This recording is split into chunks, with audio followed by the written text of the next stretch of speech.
this session is all about social prescribing in a shed context. So thinking about opportunities, challenges, how it might look like to sheds, how it might look like to external agencies. And I'm going to be joined by Chris and Patrick, who I'll ask to come along now so I can introduce them.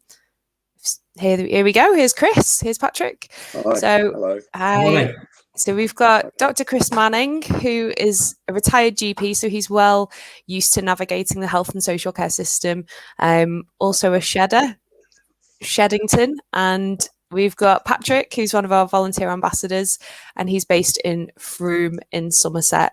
So basically what our session is going to look like is we're going to show a little video in a minute, which I will try and do as smoothly as I possibly can.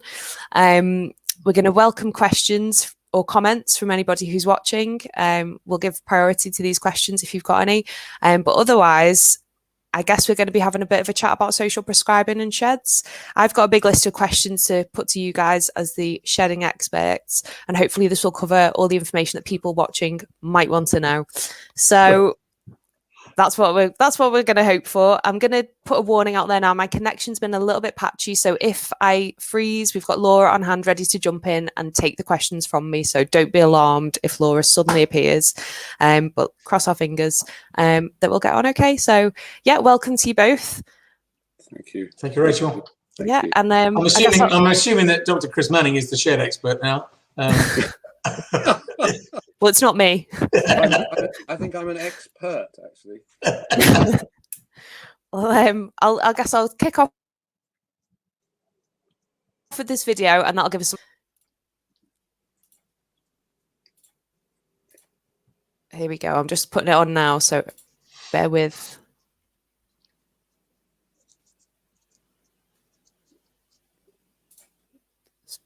Bear with me one moment.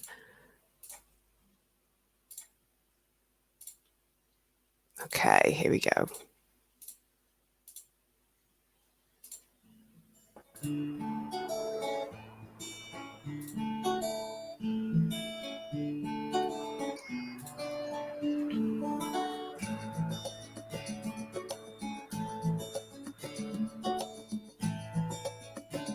I had different people coming to see me, what I needed, and it gave me confidence that there is some good in this world.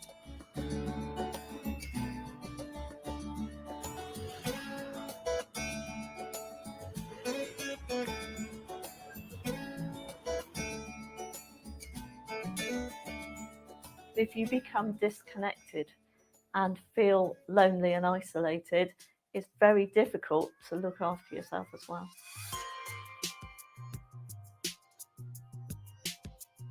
When you get older, your whole life changes. Your children have grown up and gone, and I can't expect any person to keep coming here when they've got their own lives to be leading.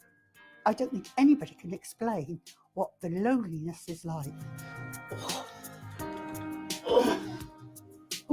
I was in a terrible state. I knew that if I didn't get somebody here to see me, that I would die.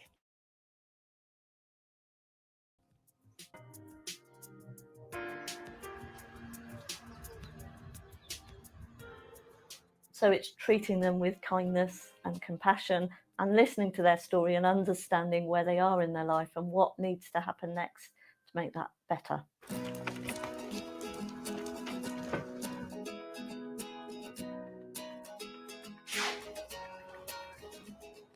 Right, how are you? Very well. Yeah.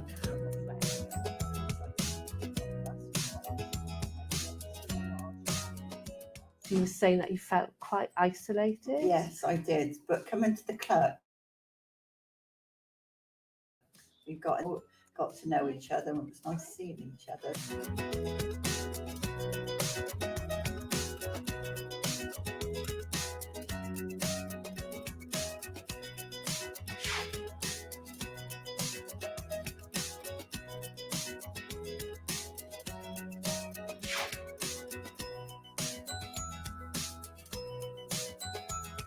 So we always give them, I always carry some brochures with me and I can give them the brochures. And when they get a hold of the health centre health connection. We can just help people to get in touch with the support that's out there. There is so much support, and just to help people not feel sort of isolated, really. We've got that 500 people who on average will talk to 20 people a year. That's 10,000 people put in touch with those resources.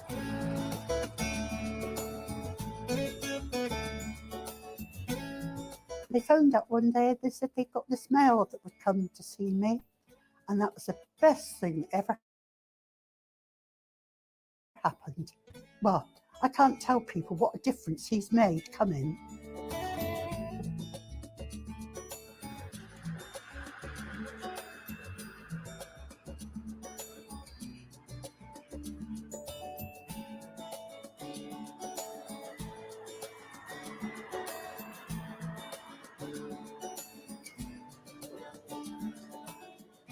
For every £1 that's spent on this scheme, the NHS is saving £6.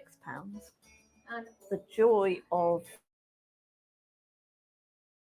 this huge impact it can have on individuals, turning their lives around, being given back a sense of being part of a community again.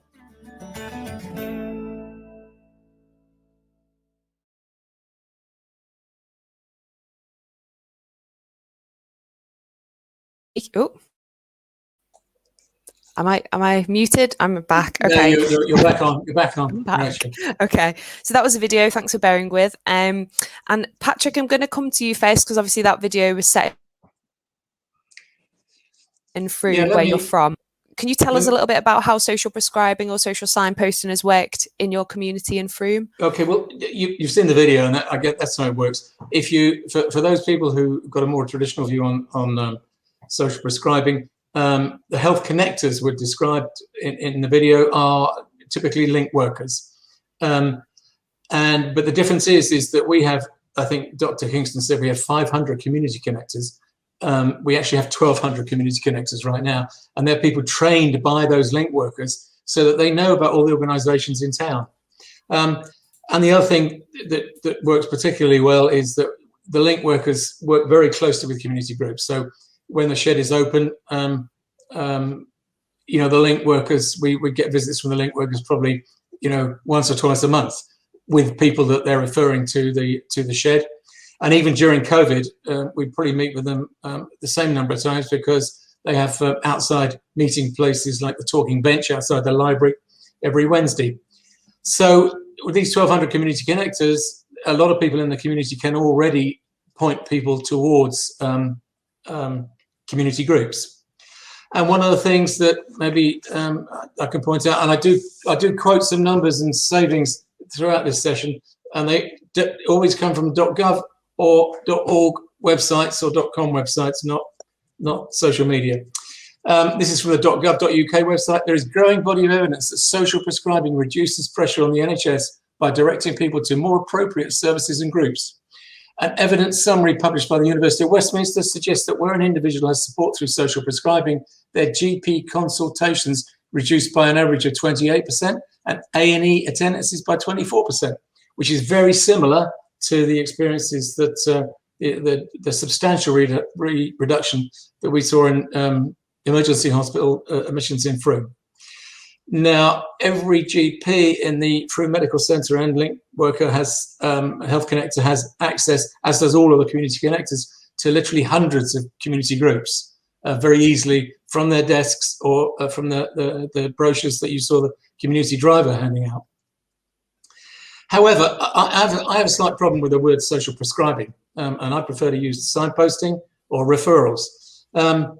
A prescription is an instruction written by a medical practitioner that authorises a patient to be issued with medicinal treatment, and often it's free. And I have to say that one of the attitudes I have, and this is a personal view, not a Nuclear Dementia Association view, but this quote from Matt Hancock, which is no longer Health Secretary, I recognise, and I hope I'm quoting him accurately. He says, and I want to say this very frankly, social prescribing reduces the oversubscription of drugs. It can lead to the same or better outcome for patients without so many pills, and it saves money for the NHS because many of these social cures are either free or cheaper.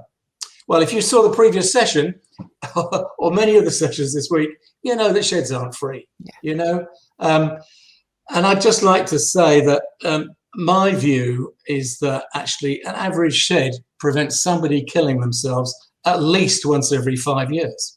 So possibly 100 people per year right now are being saved from killing themselves. And the cost of a suicide in the UK is £1.7 million. So even if you half that number, you know, you get huge, huge savings. But the money is not following the prescriptions. And I thought we'd come onto that a little later. But, you know, I personally have had 3 shedders in Frome over the last 7 years tell me that their shed has saved their life. You know, so this is not an isolated case. So my view is we should actually rub out the prescribe word. And by the way, prescriptions don't actually work in the NHS either. You know, prescriptions for medicine for people with long-term conditions is estimated that only 50% of people take those medicines optimally. And if you take our typical ethnic demographic group of over 55, some studies report that people taking low dosage statins will cease after 77% of people prescribed low dosage statins will discontinue taking them after 2 years. So my viewpoint is we shouldn't be talking about prescribing, although every national program is all about prescribing. We should be talking about referrals and signposting. And the key issue is about following the money. The money to follow where the service is being delivered. So I would like to close this little section before we answer some of the other questions. This is from the BMC Public Health Journal this year. And it says, while recognising the health benefits that shed deliver, policymakers and health and social care practitioners must consider that sheds are not formal service providers, nor do they house individuals with professional experience of dealing with physical and mental health issues.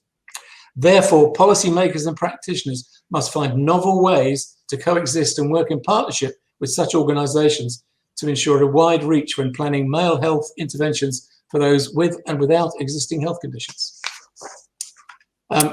And I agree. So it's more of a, would you say you think social prescribing is more of a preventative measure than a curative measure? It's both, but it needs to be handled in a different way than instructing people to do something. Yeah, definitely. And what about kind of examples where, you know, to both of you, examples where you've seen somebody socially prescribed to a shed that's gone well or maybe not so well? I don't know if you've got examples of either of these.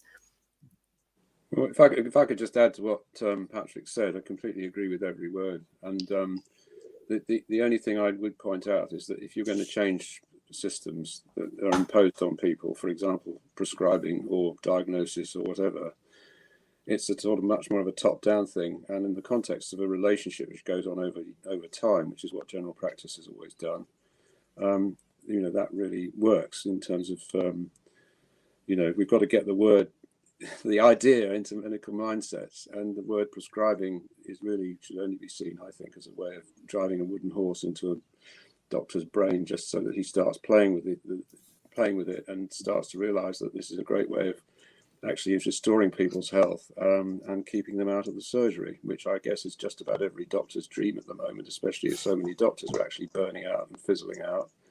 And if I might add, you know, I was suicidal back in 1986 for 6 months, and you know, doctors themselves are in a pickle. So we've actually got 2 or 3 doctors already coming along to our shed, and certainly suicide and mental health issues have been extremely present and increasingly present over the last, you know, 6 to 12 months especially. And I mean, we only opened about a year and a half ago, and it's been a real kind of, you know, accelerator.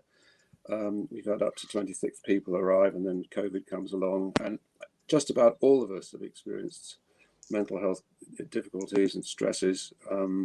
It certainly has affected, I don't think there's a single one of our members, shedders, who've actually, you know, not experienced, you know, what it feels like.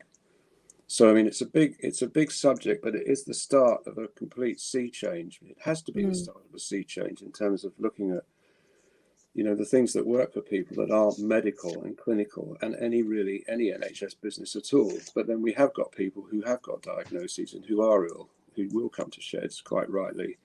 And, you know, both sides need to be skilled up. The health service needs to be wised up about, you know, as Patrick's just done. I mean, that what you said, if that could go as a missive to every single MP, that would be super, and reiterated as well, because we're working not at the top down, but much more at the bubble up, at the bottom up, in terms of changing the way we work.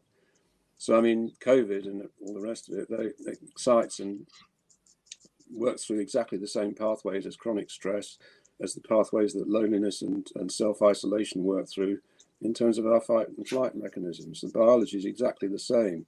And that's what COVID's telling us. It's revealing to us the huge disparities across the country. And men's sheds are going to be a critical part of, you know, being in people's lives to help them recover their sense of community and being with others and shoulder to shoulder. You know, that's the ethos of the sheds, and it's a great ethos, and it should not be allowed to be diluted or misunderstood.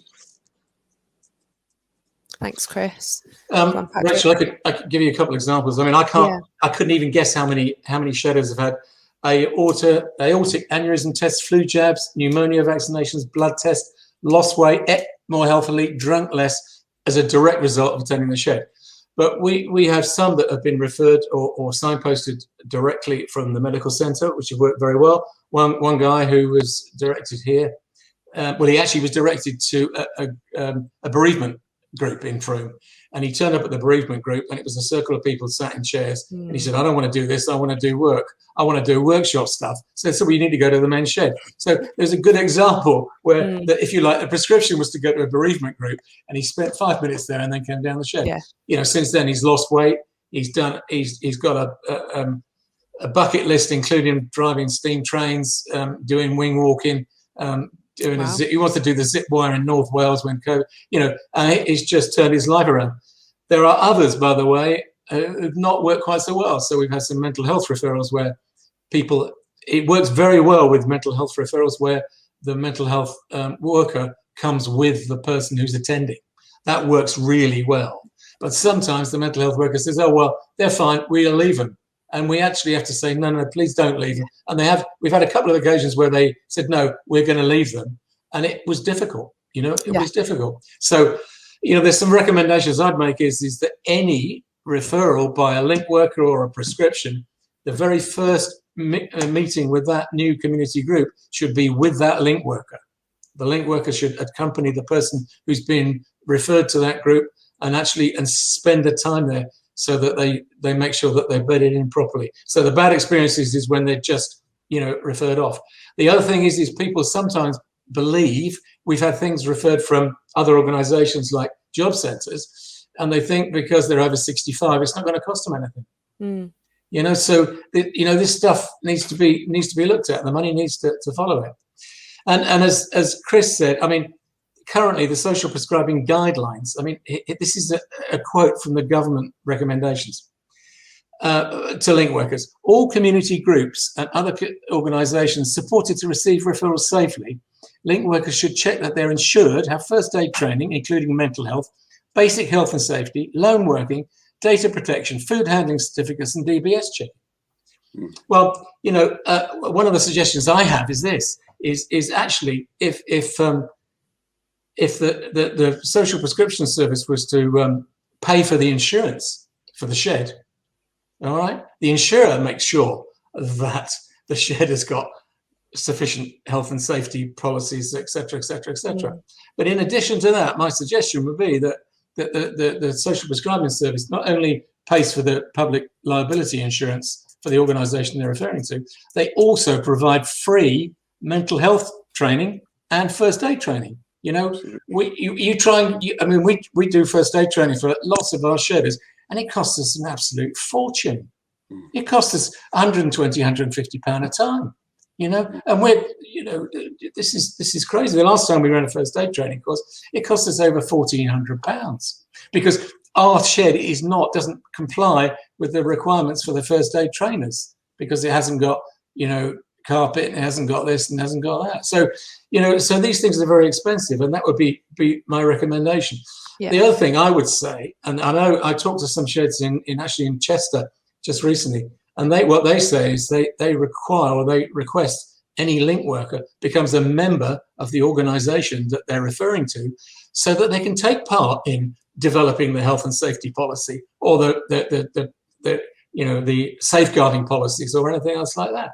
You know, I mean, you know, the food handling certificates, you know, lots of sheds do food, but many don't, you know, and DBS checking, you know, how much does DBS checking cost these days? It's huge amounts. So, you know, the services, the benefits from sheds are very clear, okay? But, you know, it's not free or cheaper. It costs, and the money has to follow that. Yeah. And obviously you touched there about, you know, difficult conversations if people are kind of turning up at shed and then, you know, as you said, potentially being left there or wanting to leave or whatever it is. You know, these kind of suggestions, I guess that supports, you know, takes some of that responsibility away from the sheds. If they've, you know, is that one of the big concerns for sheds, that they will have responsibility for somebody that's gone along, been told to go along? What's the difference between somebody just turning up at a shed and somebody who's been told to go to a shed or prescribed? And are there any other considerations that sheds would have to kind of take into account, you know, when thinking about accepting referrals? I mean, it's quite tricky because people just rock up, and you know, my sort of the reason why I get a bit tired and I'm just about to take a 10-day break is because actually, if you're really looking after people and making sure that they feel safe and sound and supported in a particular space, it's quite hard work.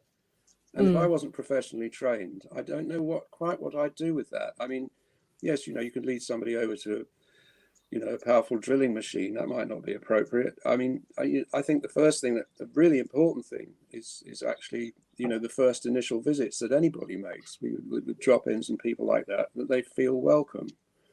And I mean, we've seen people, and not to be in a rush. You know, the systems that we operate are all about getting people in and out. Absolutely. They're process driven, they're procedurally driven. Sheds are relationally driven. And actually an awful lot of our healthcare and social care fabrics are breaking down because they're all getting so procedural. You know, GPs and others don't have long-term therapeutic relationships with people anymore. You see a different person every time you go, and you tell them yet again, for the 14th time, that you were frightened by a robin when you were 3 and it's affected you. I mean, it's just pointless. It's a complete waste of everybody's time. And more importantly, it's a waste of people's lives. And I think what actually ought to happen is that Patrick, who's got all this so beautifully amassed, I mean, it's fantastic. And we should go to see, for example, the people who head up social prescribing and fire them at the men's sheds approach as a major resource to people, but that it must adhere to all the principles that Patrick is outlining, because it's no reason at all why doctors or anybody else should have to work in conditions that are dangerous, and there's absolutely no reason why voluntary people and volunteers should have to work in situations that are dangerous or that make them feel uncomfortable, or worse still, make the system unsafe. And do you think, you know, talking about kind of these pressures on the sheds, do you think that maybe there's an expectation that they may have to do reporting on these, you know, referrals, or they may have to keep track of numbers and feedback? Is that a concern for sheds? We've already had that, and we also have to fill in these ludicrous. I mean, maybe I shouldn't say this too publicly, but I mean, for God's sake, I mean, people want to actually make a difference in their community. Why is there so much process in the way of it? Because process just enables people who are sitting in their desks that they've always sat in to stay the same way they've always stayed. We're talking here about a social movement. Sheds are a social movement. They are a bubble up. I don't use the word bottom up. I've seen enough bottoms in my life to say. I use the word bubble up because there's energy and direction in that. And I recommend we use the term bubble up because it's about forcing out a lot of older habits, older ways of doing things, as the story about the GP in Frome demonstrates. And we could carry on with a conversation about the importance of that in terms of the way it's going to change local politics. Because these are all blocks to all the things we're talking about. You know, that's why so many people are getting sick, because they're being frustrated in their lives and they can't deliver what they know they can deliver. This is what we hear from the Sheds people. We get narratives every day. You know, we had somebody who nearly killed, drove themselves off a roundabout last week. And I mean, they pop up, they've got a mental health problem. I mean, that's we need to see these things for what they are. Yeah. And there's a comment, I've just seen a comment pop up from, I don't know if you can put it up, from Ray Hart. Here we go, just saying that he agrees with Patrick about that there's a lot of responsibility handed over to shed management by referrals without the necessary discussions and understanding of the shed resources. And I suppose that's at the end of the day, you're all there, you've started this community group yourselves. You know, as Patrick said, you're not there as carers or to take responsibility for somebody else. It can be a lot of pressure, can't it? And I did want to ask a question as well about just what you thought the difference would be. We've touched on that general community referrals may be more of a preventative kind of measure for people to attend groups to avoid, serious health conditions down the line or more severe mental health problems. But what do you think might be the difference between these general community referrals and referrals coming from places such as probation service, for example, or for people with more complex needs that are looking to be signposted towards sheds? Well, sorry, Rachel, I'll get back to that, but the review process you're talking about is that link workers are requested to use the common outcomes framework to assess the impact of social prescribing on the person, the NHS, and community groups receiving referrals, which is a huge document. And by the way, they don't use the common outcomes framework to review the impact on me of me taking my statins, forgetting to take my statins, or not taking my statins, etc. So it just seems to be off balance. But in terms of referral from other organisations, such as probation services, there are sheds that actually specifically work with other groups like the probation service and the prison service. My belief is that just like the Freem shed was actually set up with a lot of help from the local medical centre, and support. My view is that if there has been talk about putting a men's shed in a prison before, but all the risk analysis people get very nervous. We were visited by the Duchess of Cornwall 18 months ago or so, and their security people say, Patrick, will anybody in the shed be carrying anything sharp? It's a workshop. They're all carrying chisels, But the point being is these kind of problems need to be, no one needs to tell us how to do it. They need to come along and help and help build these things, and try these things out.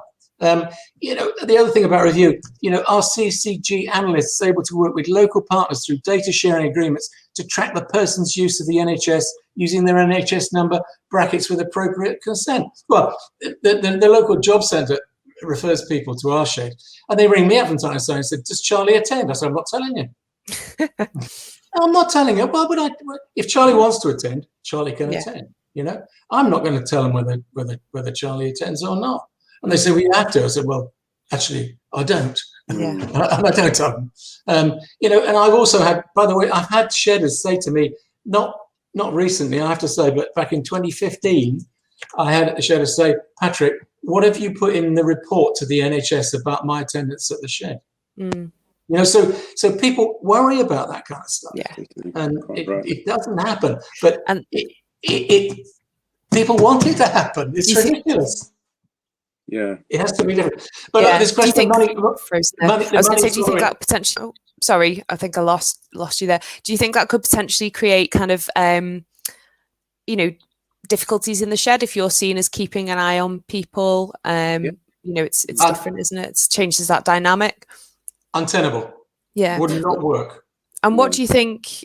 Talking about these other organisations, there's obviously a lot of considerations that different agencies need to think about and that sheds need to think about. But what do you think kind of the opportunities are for sheds to work more closely with either services or other voluntary organisations? Sorry, did I go? Any link worker or GP that wants to refer to a community organisation should visit that community organisation personally, would be my view. And the first referral they make, anytime anybody is referred, they should accompany that person. The link workers should accompany the person for the entire period that they're at the community group. I mean, it's not just sheds, it's allotment groups, it's gardening, it's art groups, it's all kinds of stuff. Yes, it's a different thing altogether when people spontaneously do something, or whether their quote's referred, because you end up potentially moving into the service provision department, pardon me, of human activities, and that is fraught with difficulties. I'm absolutely with Patrick. I completely agree. You've got to be very rigorous about, not giving into pressure. Or giving into a budgetary need or whatever. The principles that Patrick is outlining have to stand in all cases, in my view. If we're going to be safe, sound and supportive, then that is absolutely vital. Yeah. And just in the chat, Laura's kind of put a message just saying that we've recently heard from 2 sheds who are in the process of being set up by prisons. And I know, Chris, we talked earlier about a shed that was in was it a hospice or a hospital? There's quite a few in hospices. Yeah, and hospitals as well. And, what do you think the benefits of something like that are, where they're serving a specific community? Well, I've been to visit at least one of them. Pardon me. And I find it quite interesting because it's quite regimented. It's obviously ticking all the boxes because the charity's name is behind it, and they've got all their safeguarding things to undertake. So it's that, again, we're back to a discussion about, a spontaneous piece of social movement that's really changing a lot of things and is helping a lot of people into a much more formal service provision environment. And I think that, again, it obeys the same rules because the particular charity I'm thinking of is very rigorous, but it's been extremely successful at getting men to engage in bereavement when they've been bereaved through their partner having cancer. And there are also some ladies as well. But there wasn't so much of a problem attracting the ladies to what the hospice had to offer, but they set up the shed specifically for blokes, and that has been very successful. But it is very specific. So I guess, go on. Rachel, can I just, just go back to funding. The government guidelines on social prescribing says it's essential to ensure that local voluntary organisations, community groups and social enterprises are locally sustainable and can plan ahead. If social prescribing is to be embedded across all local areas, support should include funding is one of them. And it says, develop a shared investment fund, bringing together all local partners, provide funding to charities. Commission existing organisations to provide services, provide small grants, micro-commission new groups. The only examples I can find are, the National Academy of Social Prescribers has got a thriving community fund of £1.8 million, which has funded 36 projects. Well, now, there's a few others. Rotherhiver's very good, and a few others, Bromley. But, the trouble is with the funding, what they're doing is they're funding to set up a group. Well, it'll set up, and then, by the way, when the money runs out, it'll die. They have to be self-sustainable. I was going to ask about that. 1.8 million. This is pathetic compared with the savings. You heard Dr. Kingston. That's going to save 12 million immediately. What do you think that should look like then, Patrick? If another community group or agency wanted to kind of start their own shed, what should that look like? Well, they should make sure that it's long-term sustainable. That's what, and the support, honestly, is the Free Medical Centre when the shed was set up. They provided me with distribution lists with marketing and adverts and putting posters up.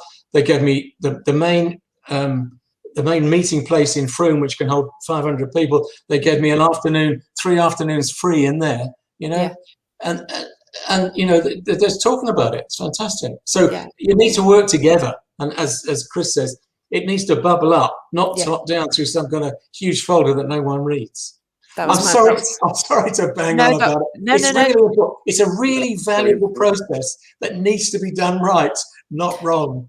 Well, that was my next kind of question was, talking about bottom up or bubble up or whatever you want to call it is, it's not an agency kind of launching in and creating a shed because they think that's what somebody wants. It's created with the members who are going to be there. And as you talk about self-sustaining and running it, it's, if that agency backs away, it's not going to kind of wither and die, I think is really important. And talk a little bit, if I may, just about the academy, because that was basically set up and came out of the College of Medicine, which was set up by a good friend of mine, actually, whose name I've forgotten. There you go, Only Human.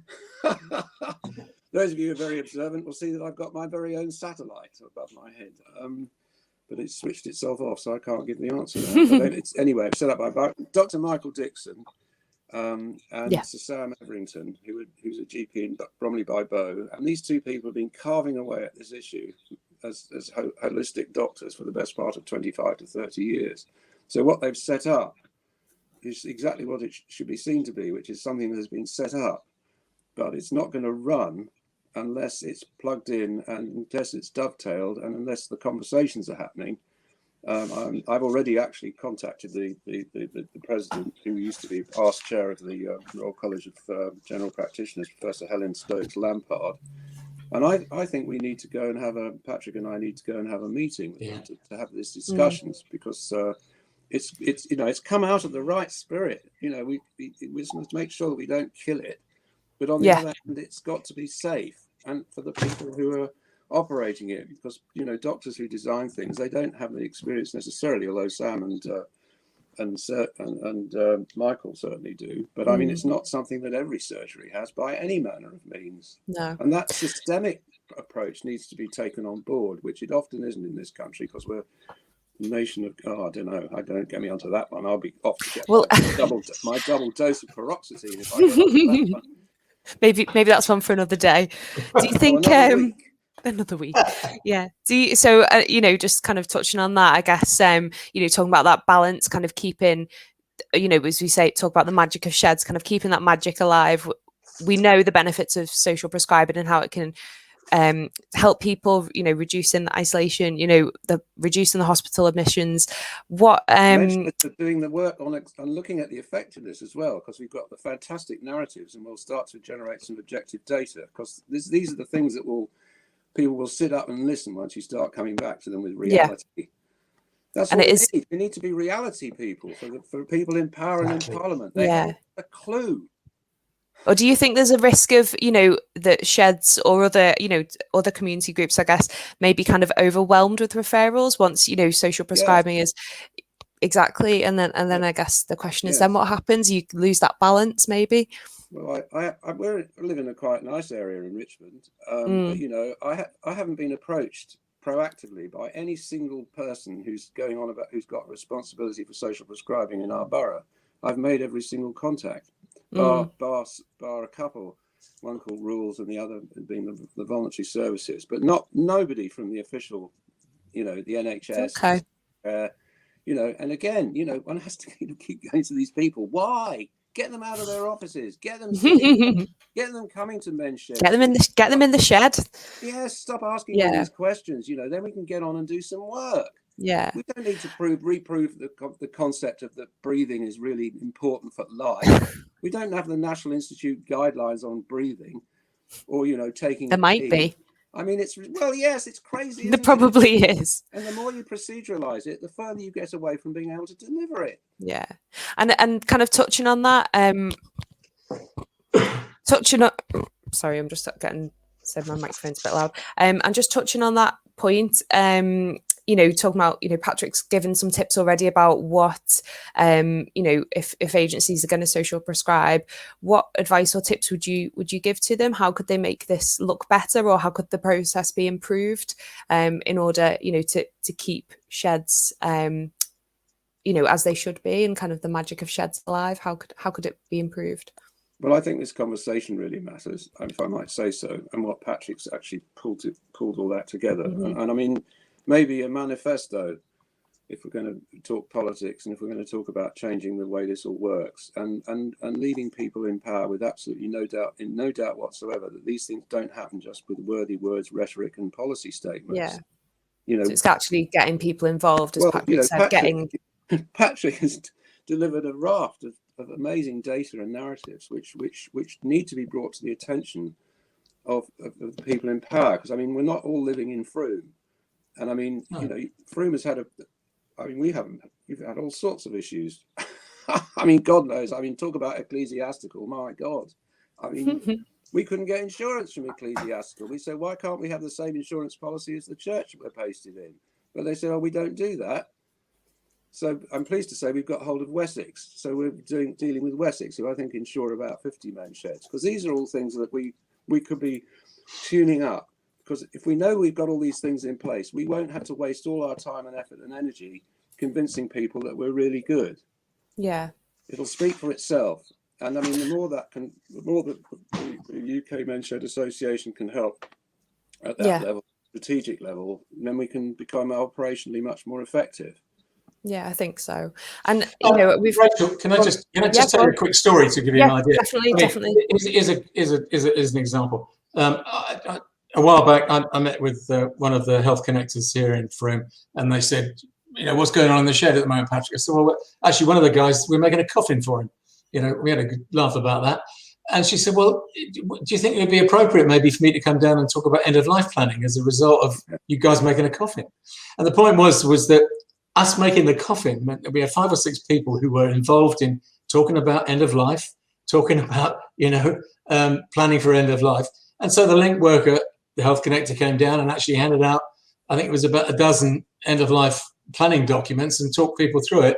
And if only 1 or 2 people, completed that would have saved the NHS money, because they'd have talked about, you know, do they want treatment under these circumstances? How do they want treatment? You know, and so that's the kind of thing, that's the kind of engagement that works, but that can only work when there's a relationship. That does not work because somebody writes in a process that, you know, end-of-life planning should be a key matter to deal with community groups, you know, by that's what Rob was talking about in the session previously. I don't know if you caught that when, you know, Rob was talking about how to, you know, people engaging with men coming into the sheds and, you know, giving that information. If they do a talk in a church hall, nobody's going to turn up. But if that person goes along to the shed and they've got a relationship with them, it's so much more effective. And, you know, we've only got a couple of... Go on, Chris. Bring them onto our turf. I mean, this relational thing is really important. I'm involved quite by accident in an initiative which is all about how do we get relational working and relationships back into procurement of services. Right? There are 4 books in this series. This is the one about the social determinants of health, which, you know, is all about inequalities, and it's all about deprivation, all the things Michael Marmot talks about. The fact is, the biology of loneliness and the biology of poverty and everything else is exactly the same biology that gets activated by the COVID virus. Yeah. And these things are, you know, that's where we're at. So let's have some totally linked, isn't it? About how the things that Patrick's talking about need to be centre stage. And I mean, the Men's Sheds Association can plug itself into that in full confidence. Direction of travel. I'm going to stop you there, Chris, because we've got 2 minutes left. But I think we did have a couple of comments earlier about, you know, that people have enjoyed the discussion. So I don't know if you could pop a couple of those comments up. There was one, I think, right at the start as well. Thank you, Marcel. Yeah. So thank you everybody for listening, and thank you Patrick and Chris for your thoughts. You know, there's a lot of considerations for sheds to think about, and a lot of considerations for agencies to think about in terms of, you know, respecting the shed, getting the best benefits for the people who are attending, and also you know, the best outcomes for the agencies themselves, I guess. So it's a lot to think about, but I think you made some really good points and a lot of good tips there, Patrick, as well, for, you know, how other organisations might improve that process. Any final thoughts? No, I'm very happy to engage in any kind of correspondence or communication with people if they've got interest in that, and or provide any of the sources to stuff that I've talked about this morning. I'm very happy to do that. And I'd just like to say my defence, I'm sorry I've rattled on a bit and got a bit sort of out of my cage, but one school report said, Manning, what can one say about this boy? He often guffaws where a smile would do. I'm sorry I go a bit over the top sometimes, but I think the Men's Sheds Association... That's why we love you, Chris. It saved my life. I was drowning in sorrow when my mother and my brother died in the same year, and I set up a men's shed in their honour, and it has saved my life. And I just think the Men's Sheds Association is absolutely fantastic. and it's my And go-to. it's not just you. It's, you know, there's other people that will resonate with as well. It's my go-to place, and it's given me something to live for. It's fantastic. Aww. That's how good Well, it is. We're happy to have you, Chris. So thank you very much for your input, and thank you, Patrick. Thanks. Thanks, Patrick. And I think Charlie's coming on now. I think maybe. Hello. Yes. Here he is. Yeah. Thank you very much, Patrick. Thank you, Chris. If there are any other questions, we do have a few minutes. Mainly because I was reading off the wrong schedule. I think just a comment popped up there, Charlie. It might be worth just flashing it up. This one. Sorry, I've just put it up. Patrick, you might want to read this one. Yeah, I mean, you know, we care, but we're not carers. You know, that's the issue. Yeah, people come along to the shed on a voluntary basis. Exactly. So you can't tell people to do this because you don't want people who are forced to attend. Yeah. But I think one of the things, though, Patrick, is a lot of people may come from a self-referral or the doctor just saying, go along to the shed, and it's bypasses this process. So. You know, I've spoken to 2 people just recently, both working people, and they were terrified of going back into their offices. And one of the employers actually said to them, no, we really think you ought to return to the office at least 2 days a week. And she said, well, I don't really want to. And they said, well, we'd really like you to come in. And she came in. She spent all day there. She said, at the end of the day, I was ecstatic and hadn't realized how much I'd missed social interaction. And if I hadn't have been, you know, so I think it is quite a good thing for some people to say, you should attend the shed, you know, but it has to be done in a sensitive manner such that they have the opportunity to recognize the benefits rather than I'm attending because someone's told me to. It's not right for everybody, is it? A shed won't be the answer for everybody. No. And the people can be quite aggressive as well. We've had we had a series of complaints from an NHS nurse and social services about a shed because they wouldn't take some people for them. And we're like, but why would they? Can you explain why they would take them? And their idea was completely wrong about what a shed was. Well, you know, I have an example, a true story where somebody, actually a mental health worker brought someone to the shed and they said, look, we have to leave. And I said, well, I'd rather you didn't. They said, no, we have to leave. I said, well, is there anything about this individual I need to know about that before you go? She said, no, he looks to be fine. So she left. 10 minutes later, he started to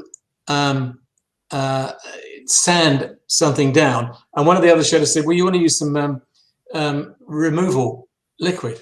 So he got the sanding liquid off the shelf from the Kosh related cupboard, yellow painted with a anyway, and he started to use it. And I said, hold on a second, didn't you read the safety instructions? And he said, I can't read.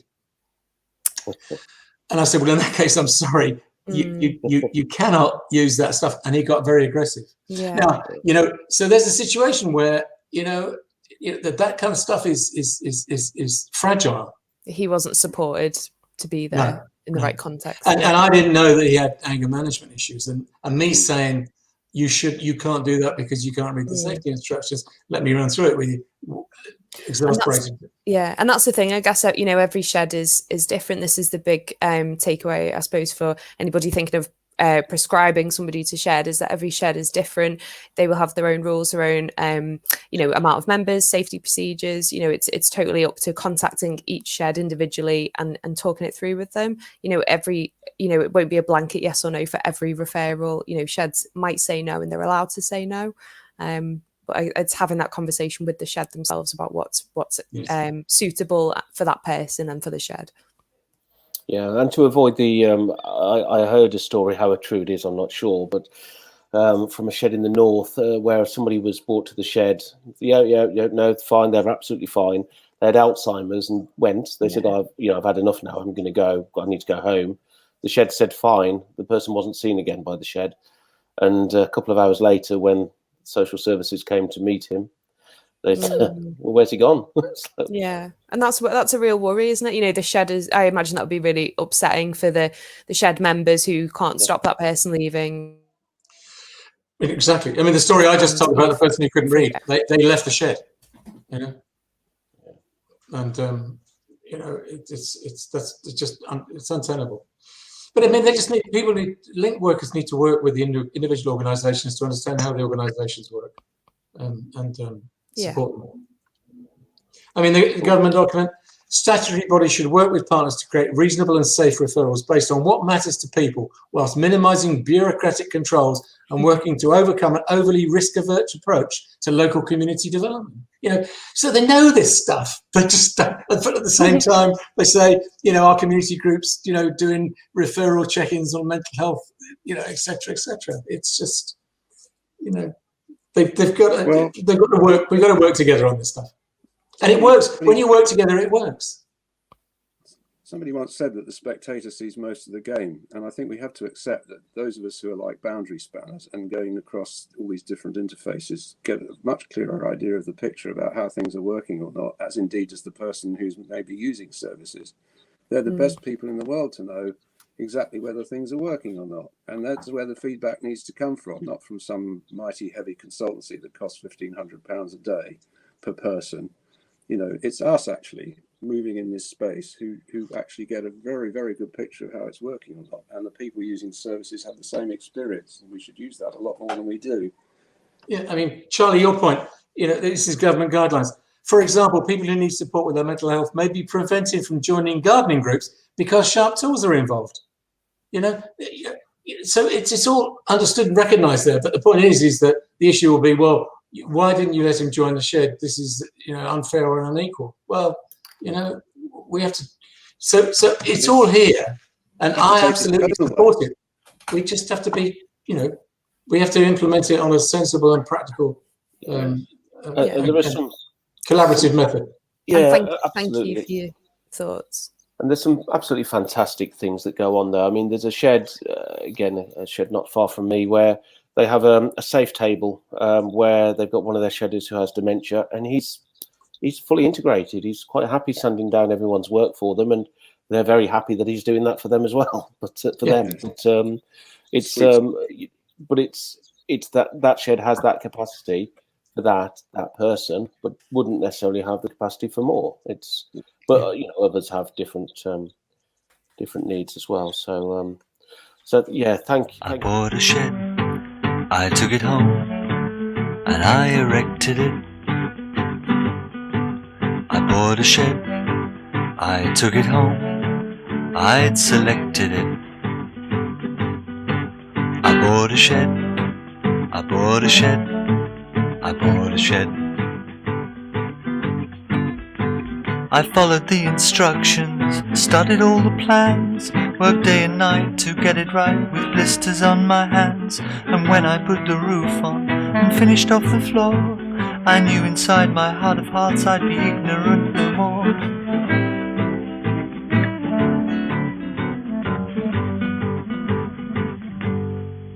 I heard a no inside my shed, I suspected it. I felt a no inside my shed, I detected it. I was so scared of what he said that I rejected it. He said, forget about the tarot, the I Ching and the runes. Get down your garden centre on a Sunday afternoon. Go past the cafeteria, past all the flower beds. If you're searching for enlightenment, head straight for the sheds.